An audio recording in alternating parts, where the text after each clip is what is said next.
ನಮಸ್ಕಾರ. ಪ್ರಜಾರಾಜ್ಯ ಕನ್ನಡ ನ್ಯೂಸ್ಗೆ ಸ್ವಾಗತ. ನಮ್ಮ ಭಾರತೀಯ ರಾಷ್ಟ್ರೀಯ ಕಾಂಗ್ರೆಸ್ ಪಕ್ಷದ ಅಧ್ಯಕ್ಷರಾದ ಖರ್ಗೆ ಸಾಹೇಬರು, ರಾಹುಲ್ ಗಾಂಧಿ ಅವರು ಮತ್ತು ನಮ್ಮ ಜನರಲ್ ಸೆಕ್ರೆಟರಿಯವರು ವೇಣುಗೋಪಾಲ್ ಅವರು, ಅಡ್ಮಿನಿಸ್ಟ್ರೇಷನ್ ಮತ್ತು ಎಲ್ಲ ಸುರ್ಜೇವಾಲಾ ಅವರೆಲ್ಲ ಸೇರಿಸಿ ಮತ್ತೆ ಪದಾಧಿಕಾರಿಗಳ ಚರ್ಚೆ ಮಾಡಿ 21ನೇ ತಾರೀಕು ಇದೇ ತಿಂಗಳು 21ನೇ ತಾರೀಕು ಎಲ್ಲಿಂದ ನಿಲ್ಲಿಸಿದೋ ಅಲ್ಲಿಂದ ಆ ಕಾರ್ಯಕ್ರಮವನ್ನು ಮುಂದುವರಿಬೇಕು ಅಂತೇಳಿ ನಮಗೆ ಸೂಚನೆಯನ್ನು ಕೊಟ್ಟಿದ್ದಾರೆ. ಸೊ ಹಿನ್ನೆಲೆಯಲ್ಲಿ ಸರ್ಕಾರದ ವತಿಯಿಂದ ಬೆಳಿಗ್ಗೆ ಸ್ಪೀಕರ್ ಅವರು ಮತ್ತು ನಮ್ಮ ಪಾರ್ಲಿಮೆಂಟರಿ ಮಿನಿಸ್ಟರು ಮುಖ್ಯಮಂತ್ರಿಗಳಿಗೆ ಸೂಚನೆ ಕೊಟ್ಟಿದ್ದಾರೆ. ಆ ಗಾಂಧಿ ಸ್ಟ್ಯಾಚ್ಯೂ ಈಗಾಗಲೇ ಏನು ಉದ್ಘಾಟನೆ ಆಗಬೇಕಾಗಿತ್ತು ಆ ಕಾರ್ಯಕ್ರಮ ಕೂಡ ಸರ್ಕಾರದ ಕಾರ್ಯಕ್ರಮ ನಡೀತದೆ.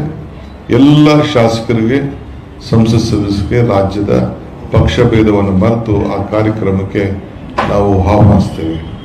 ಅದಾದ ಮೇಲೆ ತಮಗೆ ಈಗಾಗಲೇ ಗೊತ್ತಿದ್ದಂಗೆ ಒಂದು ದೊಡ್ಡ ಸಭೆಯನ್ನ ಕಾರ್ಯಕ್ರಮವನ್ನು ರೂಪಿಸಿದ್ದು, ಜೈ ಬಾಪು, ಜೈ ಭೀಮ್, ಜೈ ಸಂವಿಧಾನ.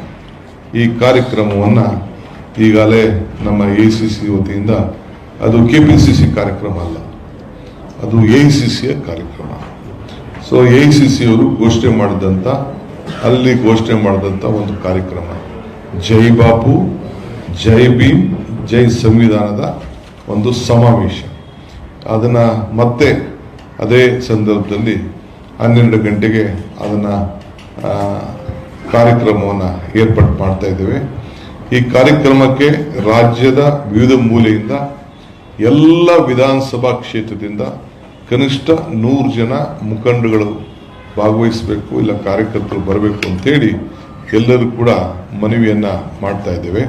ಯಾಕೆಂದ್ರೆ ಥ್ರೂಔಟ್ ಸ್ಟೇಟ್ ನಮ್ಮ ರೆಪ್ರೆಸೆಂಟೇಷನ್, ಈ ಐತಿಹಾಸಿಕವಾದಂಥ 100 ವರ್ಷದ ಮಹಾತ್ಮ ಗಾಂಧೀಜಿಯವರ ಏನು ಒಂದು ಅಧಿಕಾರದ ಸ್ವೀಕಾರ, ಈ ದೇಶಕ್ಕೆ ಏನು ಒಂದು ಮುನ್ನುಡಿಯನ್ನ, ಸ್ವಾತಂತ್ರ್ಯಕ್ಕೆ, ಪ್ರಜಾಪ್ರಭುತ್ವಕ್ಕೆ ಮುನ್ನುಡಿಯನ್ನ ಬರೆದರು, ಅದನ್ನ ಗಾಂಧಿ ಭಾರತದ ಕಾರ್ಯಕ್ರಮ ಒಂದು ಹೊಸ ರೂಪವನ್ನು ಕೊಡಲಿಕ್ಕೆ ನಾವೇನು ಕಾಂಗ್ರೆಸ್ ಪಕ್ಷ ತೀರ್ಮಾನ ಮಾಡಿದೆ, ಅದು ಅವತ್ತು ಮುಂದುವರಿಸುವಂಥ ಕೆಲಸವನ್ನು ನಾವು ಮಾಡ್ತೇವೆ.